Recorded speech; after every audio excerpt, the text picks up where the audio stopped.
सुता पुरश्च हनुमान् पश्चात् सुमित्रासुतः शत्रुघ्नो भरतश्च पार्श्वदलयो वायवादिकोणेषु च सुग्रीवश्च विभीषणश्च युवराट् तारासुतो जाम्बवान् मध्ये नीलसरोजकोमलरुचिं रामं भजे श्यामलम्।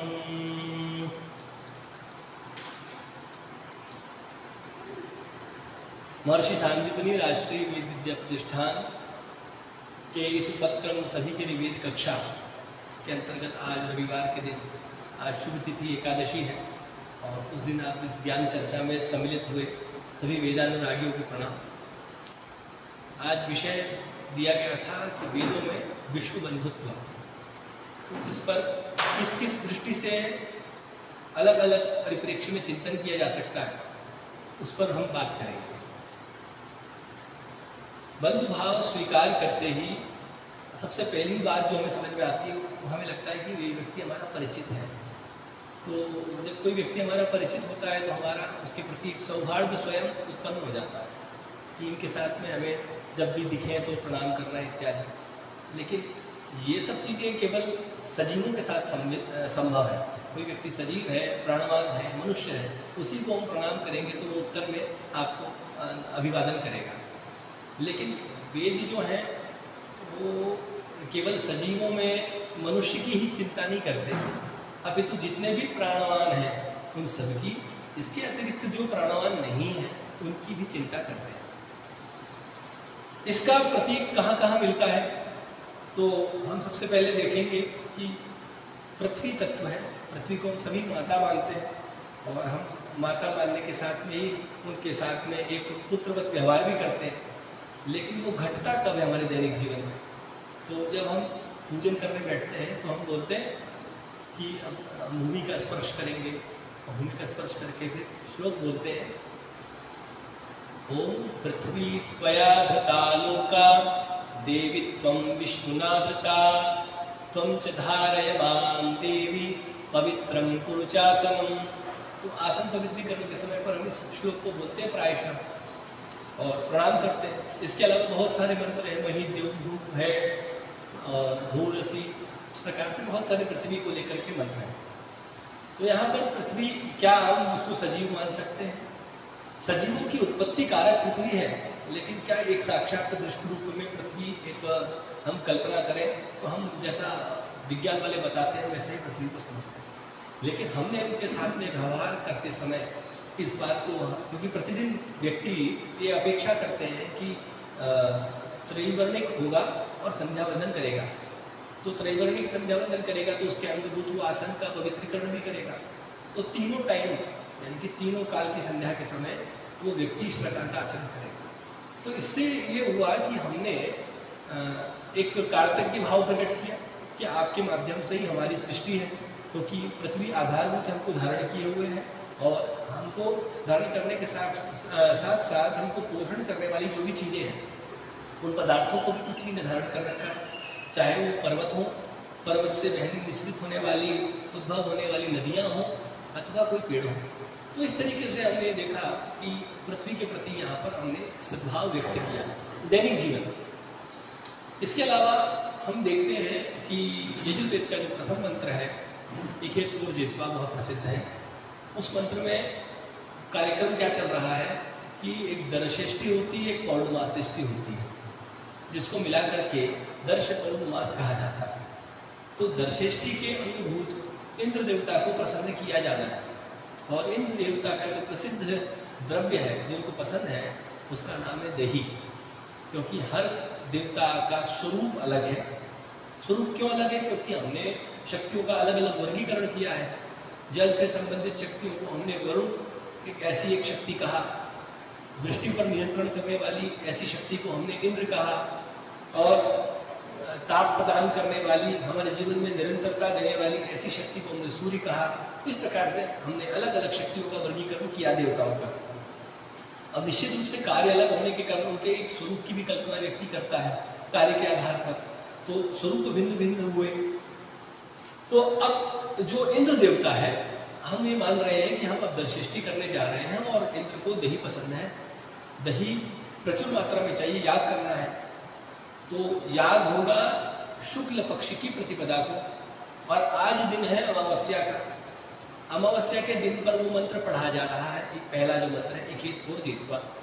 उस मंत्र में क्या हो रहा है कार्य कि गाय को बछड़े से अलग किया जा रहा है और गाय की वापस चरने के पश्चात चरागाह रास्ते को लौटेगी तो वो सुरक्षित लौटेगी, और ऐसी प्रार्थना कर रहे हैं, उसको कोई रोग नहीं होगा, उसको कोई चुरा न ले, इस प्रकार की भावना। और पलाश की शाखा के माध्यम से प्रतीकात्मक रूप से उसको अलग किया जा रहा है। अब पलाश शाखा का उद्देश्य डंडे से मारना नहीं कि पलाश की लकड़ी ले ली और गाय को डरा करके हम मारे, एक पृथक्करण करने के लिए एक साधन भूत वहां पर पलाश शाखा है। तो अब पलाश ही क्यों है और दंड रूप में क्यों है, उसकी चर्चा भी इस मंत्र में आगे आती है। तो कहने का तात्पर्य यह है कि जो गाय जाएगी जब चरने के लिए, अच्छे से चर के आएगी, तो उससे क्या होगा, हमें प्रचुर मात्रा में दूध मिलेगा, और दूध को हम जावन में मिलाएंगे, दही में, और जब हम मिलाएंगे तो सुबह तक प्रातः काल जो दूसरे दिन शुक्ल पक्ष की प्रतिपदा है उस दिन हमारा दही तैयार हो जाएगा। तो इतना समय लग जाता है 6 घंटा 7 घंटा दही जमने, तो फिर हम उसके माध्यम से, उस दही के माध्यम से इंद्र के निमित्त किया जाने वाला दर्शयाग कर पाएंगे। अब बात यह है कि गाय बोलती तो है लेकिन हम उसकी बात को समझ नहीं पाते, गाय ने क्या बोला, वो क्या इशारा कर रही है, लेकिन हम उसके प्रति सद्भाव व्यक्त करते हैं, सदाचार व्यक्त करते हैं, और उसको हम एक देवी के रूप में मानते हैं। हम कहते हैं कि समस्त जो देवी देवता है वो गाय के अंदर प्रतिष्ठित है। इसका भी एक विशेष कारण है कि गाय की महिमा कहने का या पृथ्वी की महिमा कहने के पीछे यह है कि हमारे स्वार्थ साधन में गाय की, पृथ्वी की इत्यादि सजीव पदार्थों की बहुत भूमिका है। क्योंकि गाय के लिए कहते हैं दशवीर्य समागावः, 10 प्रकार के जो तेज प्रदान करने वाले जो तत्व हैं वो गाय के अंदर है। वो सामान्य रूप से हम देखें कौन कौन से हैं, तो हम सभी जानते हैं गाय से दूध प्राप्त होता है, दही प्राप्त होता है, घी प्राप्त होता है, मक्खन प्राप्त होता है, छाछ प्राप्त होता है, पनीर प्राप्त होता है, छेना प्राप्त होता है, और उसी के माध्यम से दूध से फिर हम उसको परिष्कृत करके मावा भी बना लेते हैं, दही को हम परिष्कृत करके एक जो आजकल हम श्रीखंड बनाने के लिए प्रयोग करते हैं उसको भी हम प्रयोग कर लेते हैं। कहने का मतलब है कि गाय का जो द्रव्य अच्छा माना जाता है वो तो अच्छा है ही, उसका अपद्रव्य भी अच्छा है।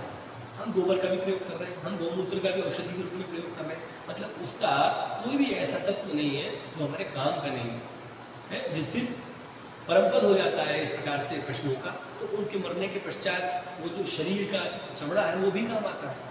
तो कहने का ये मतलब है कि कोई व्यक्ति या कोई भी ऐसा जीव जो कि पूर्ण रूप से हमारे लिए केवल और केवल जो है सुख का कारक हो, तो उसके प्रति प्रणति तो अपने आप बनती।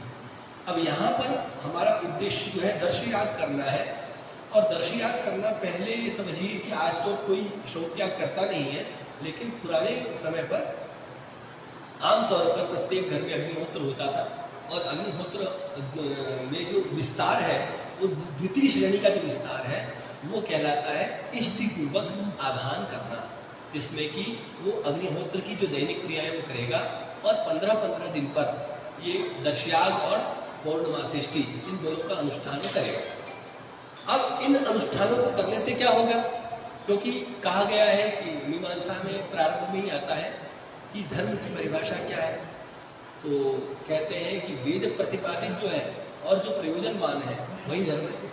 तो वेद ने किसका प्रतिपादन किया, तो वेद में जो ब्राह्मण वाक्य प्राप्त होते हैं वो सब प्रतिपादन करते हैं यागादिरेव धर्म, इस प्रकार से कह करके, और फिर यागादिरेव धर्म कह करके कहते हैं कि याग ही धर्म है, तो याग का आचरण करना है। याग का आचरण करने के लिए कोई आधार होना चाहिए, कोई मकान बनाना है तो पहले हम उसमें पिलर खड़ा करते हैं, उसके पश्चात उस पर छत डालते हैं, तो उस जब अच्छा मजबूत आधार होता है तो हमारा मकान अच्छा बनता है, मजबूत बनता है, कई सालों तक चलता है। ठीक उसी प्रकार से हम जिस अपूर्व की प्राप्ति करना चाहते हैं, जो कि याग के माध्यम से उत्पन्न होगा, प्राप्तव्य है हमें, उसकी प्राप्ति के लिए हमें दृढ़तापूर्वक अपने दैनिक जीवन में अग्निहोत्र अथवा जिस प्रकार का हमने अग्निहोत्र ग्रहण किया है, सामान्य मतलब होम पूर्वक किया है तो सायं प्रातः होम करना, इष्टि पूर्वक किया है तो होम भी करना, इष्टि का काल आने पर इष्टि भी करना, सोम पूर्वक किया है तो सोम के समय पर सोम याग भी करना, ये सब चीजें उसमें अपने आप अन्वित हो जाती है।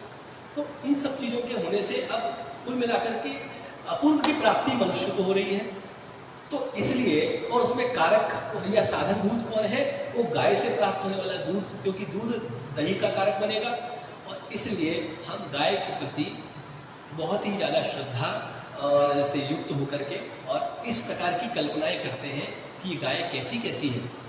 तो कहते हैं गाय सा विश्वायु, विश्व की, समस्त विश्व की। अब विश्व शब्द का अर्थ हम क्या लेते हैं? विश्व शब्द का अर्थ हम लेते हैं कि भारत देश हो गया, चीन हो गया, पाकिस्तान हो गया, जितने भी संसार में देश है उसको हम विश्व के अर्थ में लेते हैं। लेकिन क्या विश्व होने से मतलब ये जो भौतिक हमारी सीमाएं हैं धरातल पर, क्या केवल इतना ही विश्व है? तो कहते हैं विश्व का अर्थ मतलब इस संसार में सब कुछ आ गया, कुछ छूटा ही नहीं।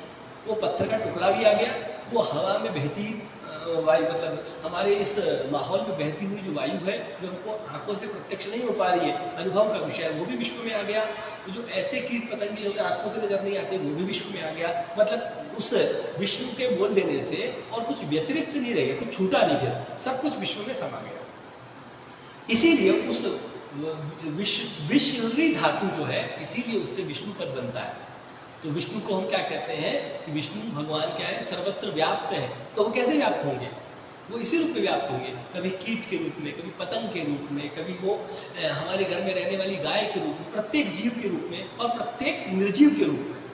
क्योंकि निर्जीव की हम चर्चा इसलिए कर रहे हैं कि वेद के भाष्यकार, यजुर्वेद के भाष्यकार जो महिधर आचार्य थे, उन्होंने यजुर्वेद के प्रथम मंत्र के अंत में अवसान के अवसर पर लिखा है कि शास्त्र की आज्ञा है अचेतने विशालग्रामे विष्णु सन्निधि विज्ञाय तथा षोडशोपचारादि क्रियन्ते तथैव।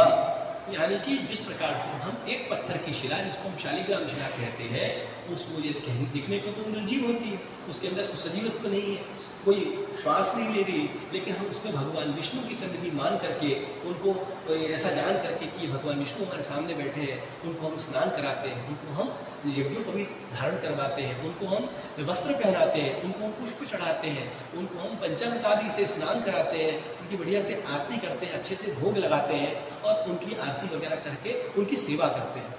तो कहने का मतलब है देखने में तो पत्थर है, लेकिन हमारी शास्त्र की आज्ञा है कि वहां पर उस अचेतन शालिग्राम की शिला में विष्णु जी की सन्निधि जाननी चाहिए। इसलिए हम भगवान विष्णु की सन्निधि वहां जानकर और वहां पर हम इस प्रकार से कार्य करते हैं। तो इससे क्या हुआ? इससे हमारे इस अंदर इस प्रकार का विकास हुआ, हमारी जो मानसिकता थी वो इस प्रकार की विकसित हुई कि अचेतनों के साथ में भी हमें अच्छा आचरण करना चाहिए, क्योंकि जैसा हम करेंगे वैसा ही हमें प्राप्त होगा। ये सृष्टि का नियम है कि जैसा देंगे वैसा ही प्राप्त होगा। तो और हम अच्छे करेंगे तो हमारे पीछे वाले भी करेंगे। यद्यदाचरति श्रेष्ठा तत्तदेवे तरोजना स्वयं प्रमाणम गुरुते लोकस्तदनुवर्तते। तो शास्त्र ने प्रमाण किया, शास्त्र ने बताया कि इनके अंदर भगवान की सन्निधि माननी है, और सन्निधि मानते ही हमें भगवान विष्णु का स्वरूप नजर आता है। अच्छा, इसी प्रकार से जो नर्मदेश्वर शिला है उसमें हम भगवान शिव की सन्निधि मान करके उनके साथ में हम वैसा ही भक्ति पूर्वक आचरण करते हैं, उनकी सेवा करते हैं। इसमें और भी बहुत सारी बातें जो हैं वो ज्ञातव्य हैं। तो यहाँ पर हमने जो जिसको हम कह रहे हैं कि निर्जीव माना, तो निर्जीव के साथ में भी इस प्रकार से व्यवहार करेंगे और ये जो व्यवहार है ये हमारे लिए उत्कर्ष का कारक होगा, इसमें कोई संदेह नहीं है। अब इसके कारण, क्योंकि जब हम सब में अपने सुख की भावना और अपना सौहार्द बंधुत्व बांध लेंगे तो उससे क्या होगा? हम किसी के प्रति गलत आचरण नहीं करेंगे, और जब गलत आचरण नहीं करेंगे तो वैमनस्य की उत्पत्ति नहीं होगी। वैमनस्य की उत्पत्ति नहीं होगी तो अनावश्यक जो नाश की जो कोई भी भूमिका है वो नहीं बन पाएगी।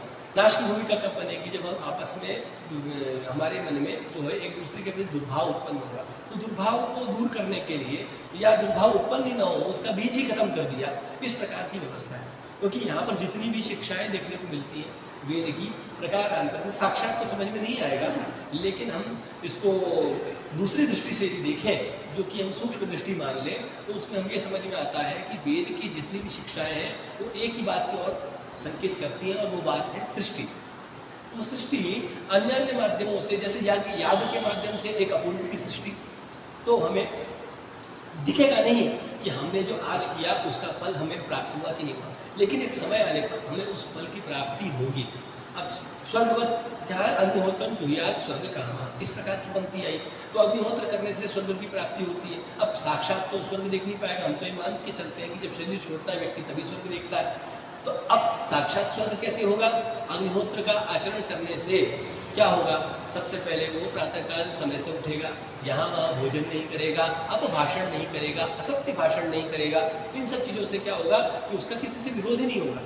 सब लोग कहीं आएगा जाएगा नहीं तो बाहर का भोजन नहीं करेगा, बाहर का भोजन नहीं करेगा तो घर का पवित्र भोजन करेगा, और पवित्र भोजन कैसे करेगा? जो भगवान को अर्पित करेगा उसी को वो ग्रहण करेगा। तो इन सब चीजों के होने से उसके शरीर में विकार नहीं आएगा। एक लंबे समय तक वो अपनी जीवनचर्या का जब पालन करेगा तो वो स्वस्थ रहेगा, और स्वस्थ रहने के परिणाम से स्वर्ग को हम अगर दूसरी दृष्टि से देखें कि जो पौराणिक स्वर्ग की कल्पना है उसको हम थोड़ा सा भिन्न रखें, और शरीर छोड़ने के बाद जो स्वर्ग की प्राप्ति होती है उसको हम अगर थोड़ा सा पृथक रख करके चिंतन करें तो जीवन स्वर्गवत ही हो गया कि हम समय से उठ रहे हैं, सूर्य की आराधना कर रहे हैं, सद्योपासना समय से कर रहे हैं, बाहर किसी का परान्न भक्षण नहीं कर रहे हैं। ये सब बहुत बड़ी चीज है, और यही सब जो है अन्यान्य रोगों के उत्पत्ति का कारण होता है।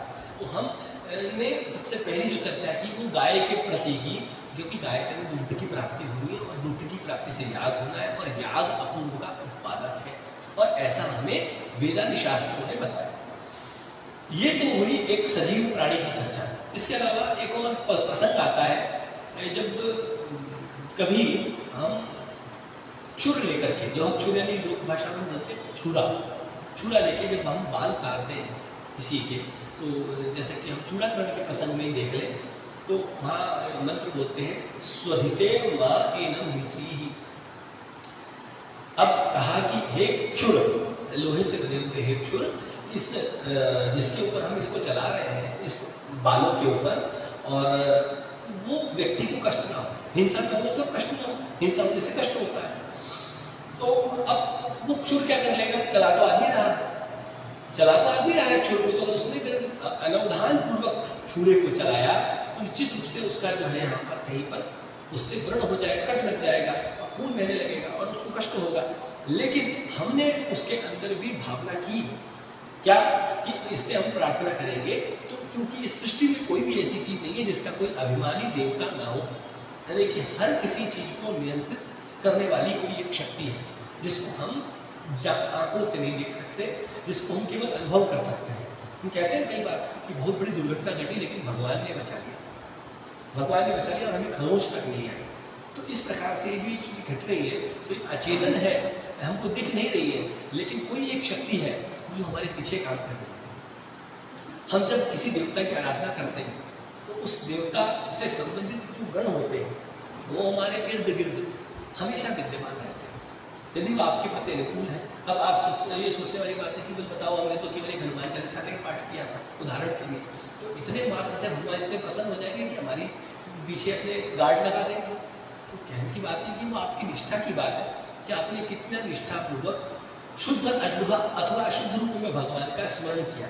जब आपने स्मरण किया तो जिस शक्ति का स्मरण किया उस शक्ति के परिवेश में रहने वाले गण आपके पास अदृश्य रूप में विद्यमान रहते हैं, और वो आपकी समय समय पर इस प्रकार की कोई दुर्घटना हो रही है तो उससे आपकी रक्षा करते हैं, कोई असाध्य रोग होने वाला है उससे आपकी रक्षा करते हैं, और हमें वो चीज समझ में नहीं आती। अरे तो भगवान ने बचा लिया, भगवान ने ही बचा लिया। तो साथ में जो आप जिसकी आराधना कर रहे हैं, चाहे किसी भी धर्म का हो, उसके गण आपके साथ में रहते हैं, और वो आपकी इसी प्रकार से वो जो हमारे भगवान है, जो हम जिनकी हम आराधना करते हैं, वो भी हमारे आसपास वैसे ही माता पिता के रूप में विद्यमान रहते हैं। हमें क्या करते हैं, वो हमारी सुरक्षा प्रदान करते हैं, हमको अपना आशीष देते हैं। आशीष देने का यही तरीका है कि कुछ बड़ी उपलब्धि ना हो करके हमारे जीवन की रक्षा करना, या असाध्य बीमारी होने से बचाना, और कुछ भी हमारे साथ में जो भी दुर्घटित होना था उन सबको अच्छा करवा देना, ये भी बहुत बड़ी चीज़ है। तो हम लोग को लगता है कि हमने भगवान की इतनी पूजा की, भगवान ने हमारा कोई कल्याण नहीं किया, तो उसके पीछे कितनी बार कर दिया यही पता नहीं हमें, और हम उस दृष्टि से देखते हैं कि हमारी ये कामना पूर्ण नहीं हुई, वो कामना पूर्ण नहीं हुई। तो कुछ शक्तियों का जो उद्देश्य है वो आपकी रक्षा करना, सुरक्षा करना होता है। जैसे कि आपने कभी पढ़ा हो तो राम सुख दास जी की जो गीता की टीका है, उसमें चतुर्थ अध्याय में एक श्लोक के में वो हिंदी का जो उन्होंने टीका लिखा है, स्पष्ट कहा है कि जो बच्चा होता है शक्ति और देवता में किस प्रकार का अंतर है ये समझाते हैं। कहते हैं कि शक्ति ऐसी है कि आपने शक्ति की उपासना की, जो मांगा आपको शक्ति ने दे दिया, लेकिन देवता के लिए आपने उपासना की तो देवता आपको वही देंगे जो आपके उत्कर्ष के लिए हो। कैसे कि जैसे बच्चा बाजार में गया और उसने किसी एक असली बंदूक को देख करके कहा कि पिताजी मुझे चाहिए, और देख के लालायित हो गया, उछलने लगा, मचलने लगा। बच्चा तो मचलता ही है, लेकिन हमें पता है कि वो ले लेगा, कहीं गलती से चला दी, कोई मर गया तो हम उसको कभी नहीं दिलाएंगे। ये देवता होते हैं। और कोई ऐसे दूसरा व्यक्ति था जिसने इस बात पर ध्यान ही नहीं दिया, वो उसके साथ बच्चा घूम रहा है, तो उसने खुश करने के लिए, क्योंकि उसने कहा मुझे दिला दो, दिला दी। जैसे माता पिता ने कहा बच्चे को टॉफी नहीं दिलाएंगे, क्योंकि टॉफी खाने से दांत खराब हो जाते हैं, है ना। लेकिन वो कोई ऐसी चीज जो उसके लिए हानिप्रद नहीं है, फल खाने को कहेगा तो माता पिता दिला देते हैं, टॉफी खाने को नहीं दिलाते। तो यही देवता और शक्ति मंत्र, शक्ति उपासना करने वाले को उसके जो भी उसका प्राप्तव्य है, जो प्राप्त करना चाहता है, जिसके लिए उपासना कर रहा है, उसको वो देती है। लेकिन देवता ऐसा नहीं करता। देवता वही उसको देते हैं जो उसके उत्कर्ष के लिए हो, उसकी सुरक्षा के लिए हो, और उसके लिए ठीक हो। वो गलत हो जाए, वो माता पिता की भूमिका में रहता है, तो ऐसे ही वो हमारा संरक्षण करते हैं। तो विश्व बंधुत्व में जो पहली बात हमने देखी, एक तो शालिग्राम शिला का उदाहरण हमने दिया अचेतन वाला, हमने गाय का उदाहरण दिया जिसमें कि वो गाय के लिए बहुत प्रकार की प्रार्थना कर रहे हैं। कैसी कैसी प्रार्थना कर रहे हैं कि ये गाय कैसी हो, तो कहते हैं गाय अनमीबा हो। पहले मतलब में अनमीबा विशेषण आया है, अयक्ष्मा हो, ठीक है। तो अनमीबा और अयक्ष्मा का क्या चीज है, तो कहते हैं अमीबा व्याधि का नाम है, और जो व्याधि रहित हो उसको आप कहेंगे अनमीबा। यक्ष्मा कहते हैं प्रबल रोग को, तो जिसके अंदर प्रबल रोग न हो उसको कहते हैं अयक्ष्मा। तो मतलब प्रबल रोग रहता, तो हमारी गाय कैसी हो, प्रबल रोग से रहित हो, उसके अंदर कोई व्याधि ना हो, और उसको कोई चोर चुरा न ले। और ये वो कहते हैं माँ ईशत अगशंसा, इस प्रकार का भी उसमें पद आता है। तो कहते हैं कोई जो व्याघ्रादि जो जंगल में पाए जाने वाले हिंसक जीव, दो प्रकार की हिंसाएं हो सकती है, या तो कोई प्रहार करके मार दे अपने नाखूनों से या अपने भारी रकम शरीर से, अथवा काट ले, तो जहरीला जानवर काट लेगा तो भी गाय का नुकसान हो जाएगा, और गाय यदि मर गई तो हमारा याग प्रभावित हो जाएगा। तो याग गाय के लिए प्रार्थना करते हैं कि गाय को कोई ये ना व्याघ्र ना प्रहार करे, मतलब व्याघ्र उस पर हमला न कर दे, कोई सर्प इत्यादि जो जहरीले जीव जंतु हैं ये उसको न काट ले। उसके अलावा वो प्रार्थना करते हैं कि ये जो है कोई अन्य अन्य प्रकार की व्याधि और रोग इनको ना हो। तो ये सब जो चीजें हैं ये ठीक है, व्यक्ति स्वार्थी है क्योंकि उसको गाय से लाभ प्राप्त करना है, और लाभ किस रूप में, दुग्ध के रूप में। लेकिन ये हमारी प्रवृत्ति बन गई कि हमने हमेशा सजीवों के प्रति सद्भाव का आचरण किया, उनके कल्याण के लिए सोचा, और ये कल्याण के लिए व्यक्ति तभी सोचता है जब वो उसके प्रति सौहार्द भाव रखता है, बंधुत्व का भाव रखता है। तो बंधुत्व के भाव का विस्तार इस रूप में हम देखते हैं। उसके अतिरिक्त तो और भी बहुत सारी बातें वो पहले ही मंत्र में कहते हैं। तो पलाश शाखा से प्रार्थना करते हैं, क्योंकि पलाश शाखा में मानते हैं कि पलाश शाखा जब एक मैदान के ऊपर जो बढ़ी रहेगी ऊंचे स्थान पर, तो पलाश शाखा क्या करेगी, निरीक्षण करेगी कि इस गाय के आसपास कोई हिंसक जीव या कोई जैसे कई पुराने समय पर भी ऐसा होता था कि लोग पशु चुरा लिया करते थे, तो कोई पशु चुराने वाला कोई चोर ना आ जाए।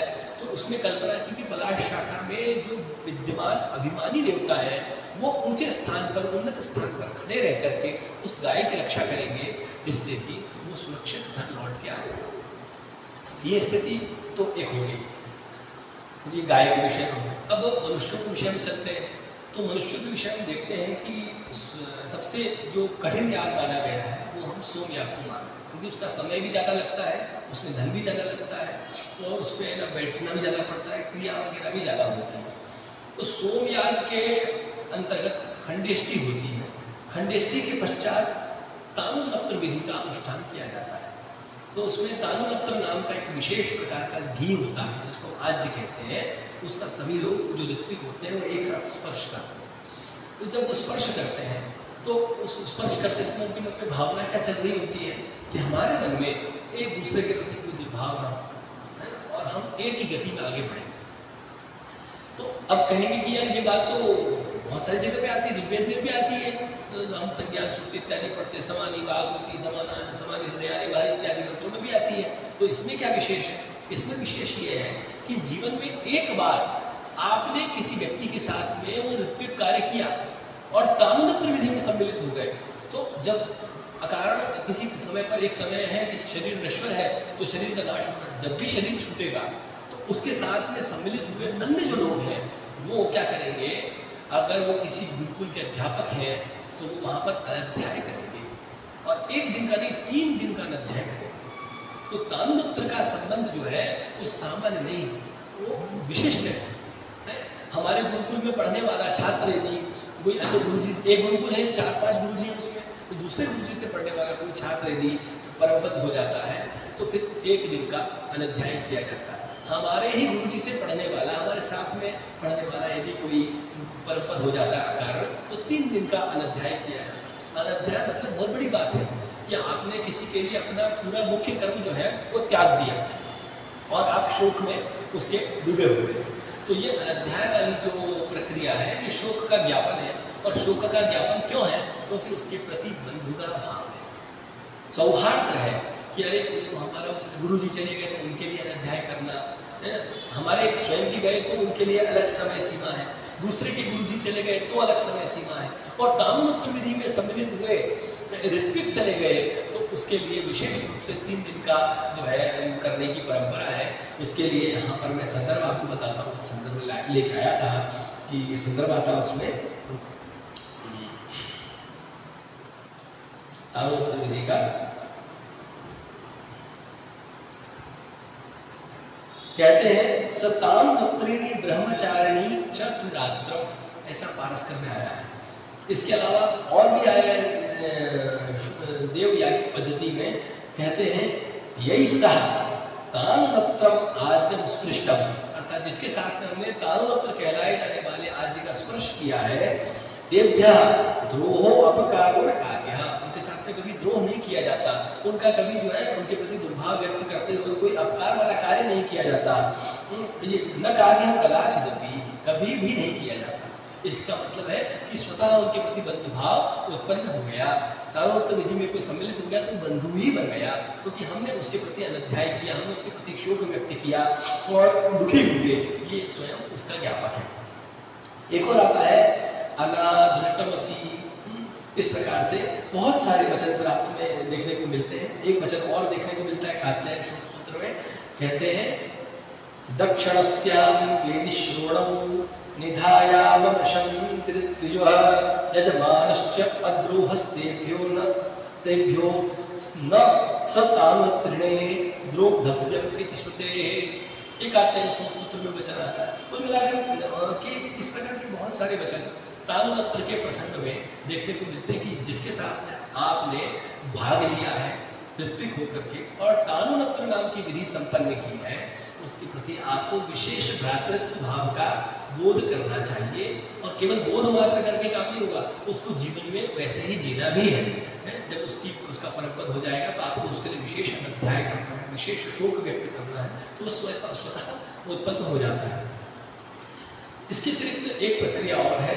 देवताओं को जब हम यज्ञ में भोग लगाते हैं तो विशेष रूप से उनको प्रिय है पुरुड़ाश।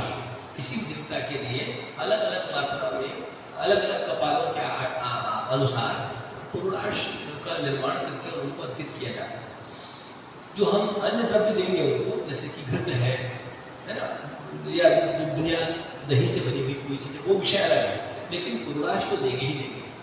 तो पुरुड़ाश जब हम देंगे तो पुरुड़ाश बनाने की प्रक्रिया है कि आपने जो भी जिस व्रीहि इत्यादि जिससे भी आप पुरुड़ाश बनाएंगे उसको लेंगे, उसको संस्कृत करेंगे, संस्कृत करने के बाद कूटेंगे और कूटने के पश्चात उसका आटा लगाएंगे और आटा लगाने के पश्चात फिर क्या करेंगे, उससे पूर्णाश बनाएंगे और कपालों के ऊपर रखेंगे सेकने के लिए, सिद्ध होने के लिए। अब जब हमने पूर्णाश बनाया और उसको बनाने के पहले जो आटा साना था, तो आटा सानने के क्या होता है, आटा हाथ में लग जाता है, तो हमारी आदत है कि हाथ धोते हैं। तो वहां पर देखिए कितना चिंतन गहरा है कि वहां पर एकतम, द्वितम और त्रितम इस प्रकार के तीनों के लिए, इनको तीनों को भाई मानते हैं, इन तीनों के लिए वहां पर हाथ जब धोते हैं तो हाथ से धोया हुआ जो पूर्णाश का तत्व था, पूर्णाश बनाने का मतलब आटा था, और वो बहेगा जमीन पे, तो वो जो बहेगा तो वो भी किसी को प्राप्त हो, इस दृष्टि से वहां पर उसका निनेम किया जाए। निनेम मतलब बहाना।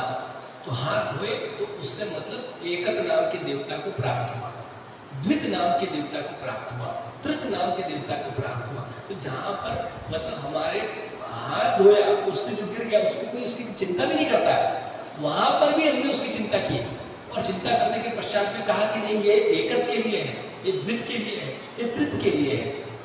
ये बहुत ही असामान्य विषय है, इस पर कोई चिंतन नहीं करता है। तो बंधुत्व की भावना हम आमतौर पर कैसे सोचते हैं कि पुरुष पुरुष के मध्य में अथवा मानव जाति के मध्य में बंधुता, लेकिन कभी कोई ये नहीं सोचता कि प्रकृति के साथ में बंधुता, अचेतन पदार्थों के साथ में बंधुता। तो इस प्रकार के आप एक नहीं, मतलब आप खोल के देखेंगे तो आपको वैसे ही उदाहरण देखने को ज्यादा मिलेंगे, क्योंकि वेद में कोई भी लौकिक चीजें देखने को मिलती नहीं है, वो सब अलौकिक है, क्योंकि पुरुषों ने किसी ने लिखा नहीं है। वो तो वेद की स्थिति क्या, वेद की उत्पत्ति नहीं होती, क्योंकि जो उत्पत्ति मूलक होगा वो नाश को भी प्राप्त करेगा, इसलिए ना वेद की उत्पत्ति होती है ना वेद का कभी नाश होता है। तो वेद भगवान की क्या स्थिति है, फिर कैसे प्रकट हो जाते हैं, तो कहा कि जब सृष्टि का आरंभ होता है तो ये प्रकाश में आ जाते हैं और धीरे धीरे ये लुप्त हो जाते हैं। तो हम लौकिक समझने की दृष्टि से हम उस प्रकटीकरण को ही उत्पत्ति मान लेते हैं, और उस जो लुप्त होने की प्रक्रिया है उसी को हम नाश मान लेते हैं। लेकिन वस्तुतः वेद का कभी उत्पत्ति नहीं होती और नाश नहीं होता, क्योंकि जहां उत्पत्ति होगी वहां नाश होगा।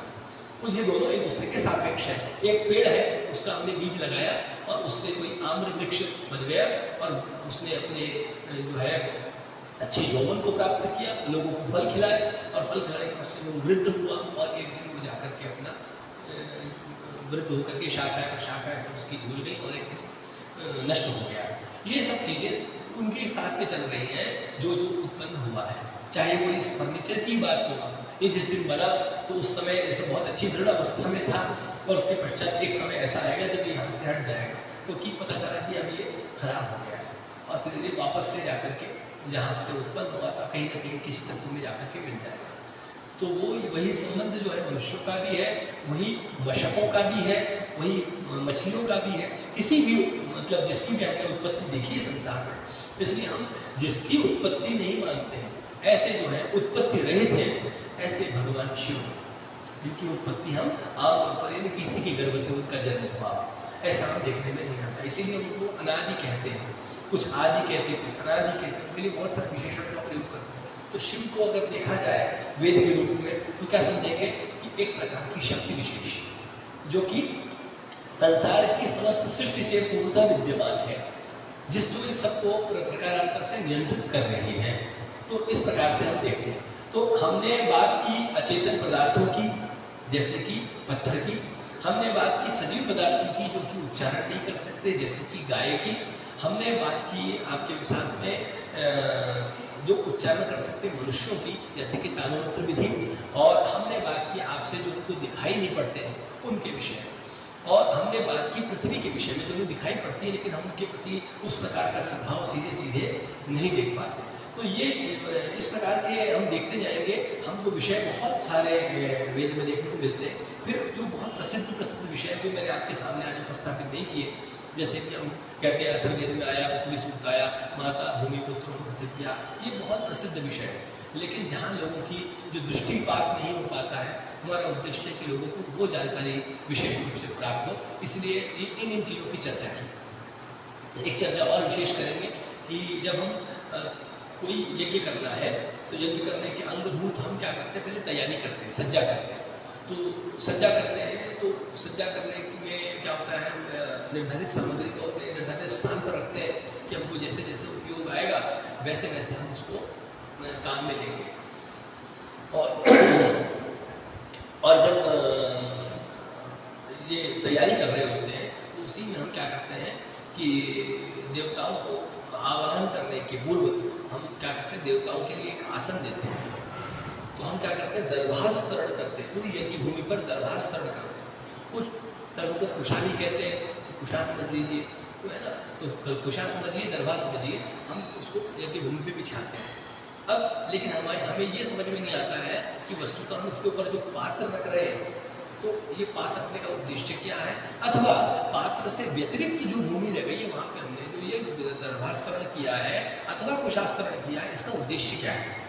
उद्देश्य यह है कि दर्भ की उत्पत्ति का प्रसंग शब्द ब्राह्मण और बहुत सारे ब्राह्मणों में मिलता है, जिससे उसका संबंध देवताओं से है।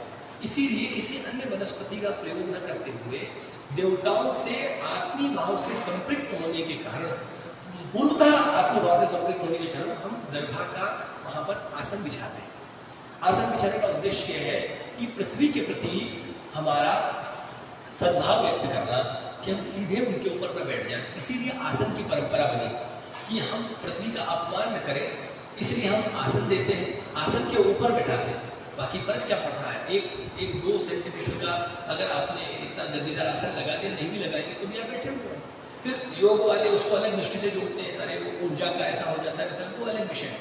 लेकिन मैं कह रहा हूँ कि यहाँ जो सामान्य देखे भी आसन देने के पीछे जो मुख्य कारण है वो है श्रद्धा व्यक्त करना।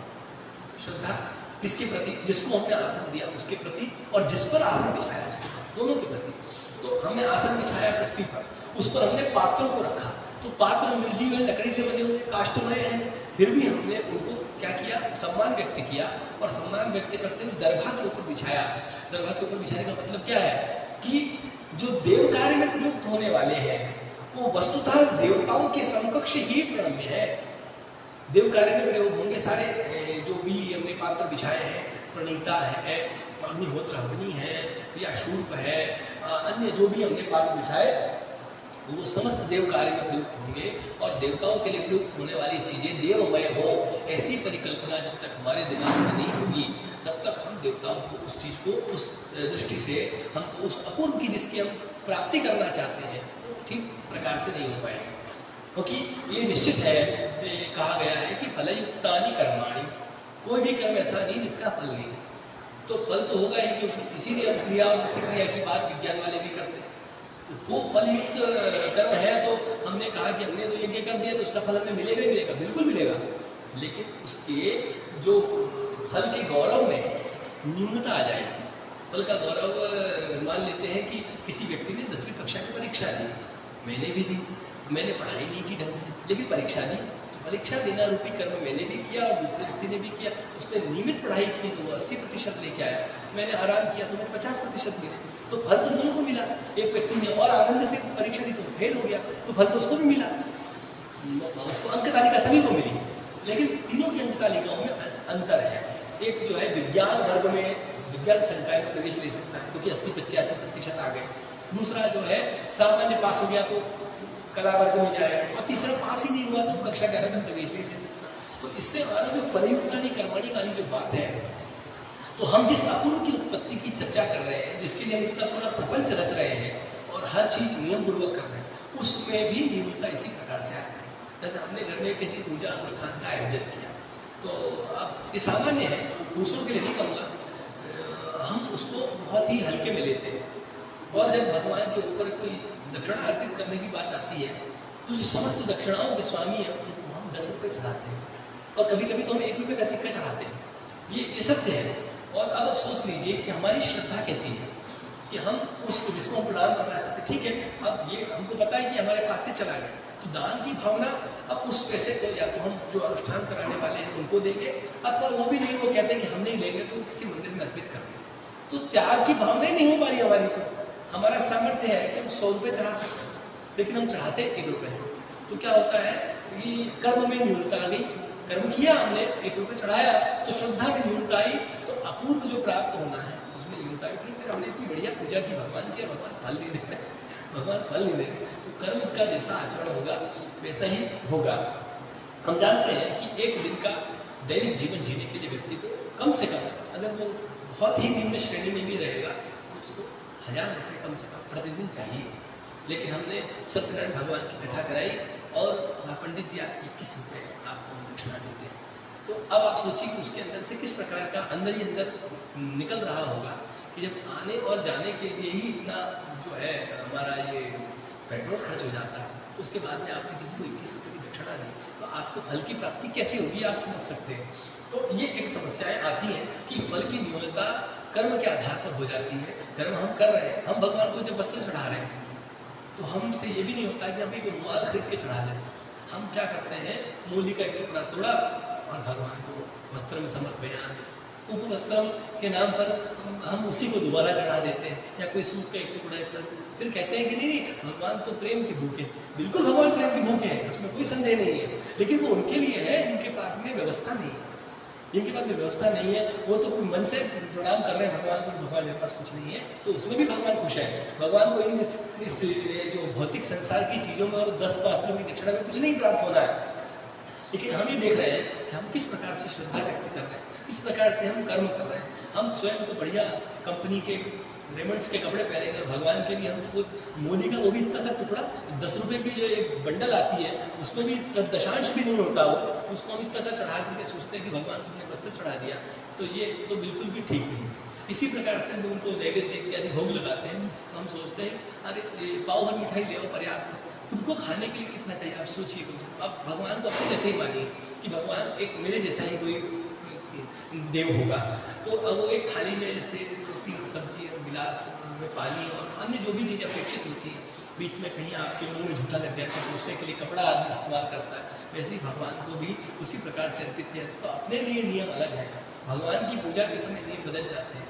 फिर हम अपेक्षा करते हैं कि भगवान का हमारे प्रति वो जो है कुछ दिखाई नहीं पड़ रहा है, तो इसलिए हमारे प्रत्येक कर्म में बद्धता होनी आवश्यक है। जो कर्म हम कर रहे हैं वो जब तक हम सौहार्दपूर्ण तरीके से और तनिष्ठ होकर के नहीं करेंगे तो वो किसी भी अपूर्व का यथावत जैसा उसका जो पूर्ण परिणाम है 100% वो हमें प्राप्त नहीं होगा। क्योंकि परीक्षा बहुत लोग देते हैं, लेकिन जो है ना परीक्षा में वरीयता सूची में आने वाला प्रथम आने वाला एक ही बच्चा होता है। कदाचित एक जैसे नंबर आ गए तो 2 बच्चे भी हो जाएंगे, लेकिन वो संख्या कभी 100 नहीं होती। वो हमेशा वरीयता सूची में प्रथम आने के लिए जब व्यक्ति कितना दिन रात अपनी आंखों को जलाता है, रात्रि में भी उसको परीक्षाएं नजर आती है, दिन में भी नजर आती है, चलते फिरते नहाते खाते पीते उसको यानी किसी भी समय पर हम देखेंगे उसके दिमाग में परीक्षा का ही चिंतन चलता रहता है। उस प्रश्न क्या आने वाला है, उसका उत्तर कैसे लिखना है, गुरुजी ने क्या बताया था, ये क्या क्या जरूर सकते, यही सब चलता है। तब जाकर के भगवान की कृपा से उसको वरीयता सूची में किसी बच्चे को स्थान प्राप्त होता है। तो जब तक हम कर्म के प्रति भी सौहार्द जरूरी है। कर्म में सौहार्द नहीं होगा तो हमारी निष्ठा वैसी नहीं होगी, और जब तक निष्ठा नहीं होगी, बंधुता नहीं होगी, तब तक हमें कर्म में अपूर्ण में उस तनिष्ठ फल की जो निर्धारित है वो 100% प्राप्त नहीं हो सकता। अश्वमेध मात्र कर लेने से हमें स्वर्गलोक की प्राप्ति हो जाएगी, ऐसा कहते हैं लोग। अश्वमेध करने बैठ गए, लेकिन अश्वमेध को करने का जो प्रक्रिया है, जो विधि है, उस विधि में यदि हम न्यूनता करेंगे तो उसका फल नहीं मिल सकता। श्राद्ध में भोजन ब्राह्मणों को कराने का एक फल है कि ब्राह्मण को भोजन कराने से श्राद्ध जो है संपूर्ण होता है। लेकिन आपने ऐसे ब्राह्मणों को भोजन करा दिया जो श्रद्धा संध्या वंदन नहीं करता, जिसने कभी वेदाध्ययन नहीं किया, तो आपको उसका परिणाम नहीं मिल पाएगा। तो आपको दृष्टि भी रखनी है कि आपको परीक्षा में उत्तर तो लिखना है, लेकिन उत्तर सही भी लिखेंगे आप, अच्छा भी लिखेंगे, लेकिन उसकी प्रस्तुति कैसे करनी है, राइटिंग जमा की जब तक आप नहीं लिखेंगे तो सामने वाले को पढ़ने में नहीं आएगा, और पढ़ने में नहीं आएगा तो उसकी प्रवृत्ति प्रश्न के उत्तर पढ़ने में नहीं बनेगी, और जब तक प्रवृत्ति प्रश्न का उत्तर पढ़ने में नहीं बनेगी तो अच्छे नंबर नहीं आ सकते। ठीक वैसे ही यहाँ पर भी घटता है कि जब तक आपने ये नहीं देखा कि हमने किस व्यक्ति को भोजन कराया, वो दान के लिए अर्ह है कि हमारे शास्त्रों में, क्योंकि हम किसकी बात माने, हम सनातन धर्म के से जुड़े हुए लोग हैं, तो हम अपने परंपरा से जो देख रहे हैं, जो सीख रहे हैं, वो यही सीख रहे हैं कि ऐसा करना चाहिए, श्राद्ध में ब्राह्मण को भोजन कराना चाहिए और उनको दक्षिणा देनी चाहिए। तो ये सब बातें जब आती हैं तो उसमें हमको ही सोचना है कि क्या ये वास्तव में वैसा ही शास्त्रीय प्रमाण भी है जिसको हम ऐसा करा सकते हैं जिससे हमको फल की प्राप्ति हो, और फिर जब हम उसको अच्छे से भोजन कराएंगे, या दक्षिणा देंगे तो निश्चित रूप से अच्छे फल की प्राप्ति होगी, हमारा उत्कर्ष होगा। फल हमको दिखेगा नहीं, फल हमें उत्कर्ष रूप में दिखेगा। हर कि भगवान से हम जो प्रार्थना करेंगे भगवान हमें वही देंगे जो हमारे लिए उत्कर्ष का कारक है। और शक्तियों से जो हम प्रार्थना करते हैं तो उन दोनों में अंतर है। सौहार्द भाव दोनों में ही रखना पड़ेगा। हम देखते हैं कि कोई भी काम्य कर्म है, उस काम्य कर्म में हम न्यूनता नहीं कर सकते। कैसे? काम्य कर्म और नित्य कर्म को कैसे समझते हैं कि बच्चा जो है पढ़ने के लिए प्रतिदिन विद्यालय जाता है, एक दिन वो नहीं जा पाया, कोई बात नहीं, उस दिन उसके उपस्थिति पत्रक में लिख दिया गया अनुपस्थित। लेकिन जिस दिन परीक्षा है उस दिन वो नहीं जा पाया, तो उसका मतलब क्या हो गया कि साल भर तक जो उसने किया था वो सब बेकार हो गया। तो परीक्षा अर्थात काम्य प्रयोग, उसमें आपने एक दिन की छुट्टी मारी, इसका मतलब है कि संपूर्ण साल भर का आपका जो कराया था सब बेकार हो गया। तो काम प्रयोग को परीक्षा के जैसा जाने और उसमें बिल्कुल भी न्यूनता न करें, तभी आपको परीक्षा के लिए प्राप्त होने वाले सुपरिणाम प्राप्त होंगे, अन्यथा नहीं हो सकते। तो कर्म में जो बंधुता है वो बहुत अपेक्षित है। तो बंधुता से सौहार्द की उत्पत्ति होती है, और जब तक सौहार्द नहीं होगा तो हम कर्म में तन्निष्ठ होकर के संलग्न नहीं हो पाते। हमारा मन जब तक किसी कार्य से जुड़ा हुआ नहीं है तो हम उस कर्म को अच्छे से नहीं कर सकते। अब हम देखते हैं कि पारस्पर सूत्र में प्रारंभ में एक चर्चा आती है कि 6 लोगों को अर्घ्य देने की बात आती है। प्रमुख है, बहुत प्रसिद्ध है, आपको भी पहले कई व्याख्यान में आपने सुना होगा। लेकिन इन अर्घ्य देने का तात्पर्य क्या है? तो केवल नौटंकी करना ऐसा तो नहीं है। अर्घ्य देने का तात्पर्य है कि आपके मन में जो श्रद्धा है वो श्रद्धा उस व्यक्ति तक पहुंचे और उसके मन से वो बोले भी नहीं तो भी आशीर्वाद रूप में आपको फल प्राप्त हो। तो वो किसके साथ में होगी? श्रद्धा किस किस के साथ में होनी चाहिए? तो कहते हैं आचार्य के साथ में होनी चाहिए, जिन्होंने आपका उपनयन कराया है। आचार्य मतलब जिन्होंने आपका उपनयन कराया है। ऋत्विक जो कि आपके यज्ञ आदि कर्म कराते हैं वो ऋत्विक है, तो उनके प्रति आपकी श्रद्धा होनी चाहिए। वैवाहिक जिसको आपने चुना है, वर क्योंकि वर क्या होता है कि वर श्रेष्ठ होता है। वर की परिभाषा में निरुक्तकार क्या कहते हैं? वरो वरेतव्यो भवति। वर वर्णीय होता है, वरेतव्य अर्थात वर्णीय होता है, चुने जाने योग्य होता है। 100 लोग हमारे सामने विद्यमान है जिनकी आयु 25 से 30 वर्ष के बीच में है, लेकिन हमने उसमें से एक लड़के को चुना कि हमारी पुत्री के लिए अच्छा है, तो हमारे लिए वो प्रणव है, उसको हम प्रणाम करेंगे तो उसके मन में हमारे प्रति सद्भाव होगा, हमारे प्रति सद्भाव होगा तो हमारी पुत्री भी प्रसन्न रहेगी। तो इसलिए अर्घ्य देने की बात वर के लिए, और थोड़ा सा उम्र में छोटा है लेकिन हम उसके प्रति श्रद्धा क्यों व्यक्त कर रहे हैं? क्योंकि वर के लिए कहा गया वरो वही विष्णु, वर को हमने चुना है तो उसके विष्णु के रूप में हो जाता है, इसलिए हम उसको प्रणाम नहीं कर रहे हैं, उसके अंदर विद्यमान जो विष्णु तत्व है उसको प्रणाम कर रहे हैं। तो ये वर हो गया। आचार्य वैवाही, राजा, प्रिय और स्नातक, अभी 3 और है। राजा के प्रति भी सद्भाव व्यक्त करने से क्या होगा कि क्या होता है, राजा लोगों को समय तो होता है, बहुत व्यस्ततम उनका जो है जीवनचर्या रहती है। ऐसी स्थिति में कोई ऐसा अवसर आया कि वो आपसे मिले और आपने उनके प्रति अश्रद्धा व्यक्त कर दी, तो अचानक से जो दैवात जो दंड प्राप्त हो जाता है ऐसा ना हो जाए, कोई क्रोध में आ जाए, आपके ऊपर कोई दूसरा आरोप प्रत्यारोप लगा दे और आपके साथ कुछ गलत व्यवहार कर दे, और फिर राजा क्या हो गई तो सबको माननी पड़ती है। तो इसी प्रकार का आपके साथ में गलत ना हो जाए, इसलिए राजा को प्रणाम करने के लिए कहा। तो उसकी पदवी का सम्मान है, राजा की सीट पे जो भी बैठा है, आज भी हम देखते हैं, हम सम्मान करते हैं। प्रिय अर्थात प्रिय अर्थात मित्र, कि मित्र के लिए भी हम सम्मान व्यक्त करते हैं। कोई घर आया, अगर हम उसके प्रति जो है सद्भाव से संपन्न है तो निश्चित रूप से जब हम उसके घर जाएंगे तो वो भी उसी सद्भाव से हमारा स्वागत करेगा, सत्कार करेगा, बातचीत करेगा और व्यवहार करेगा।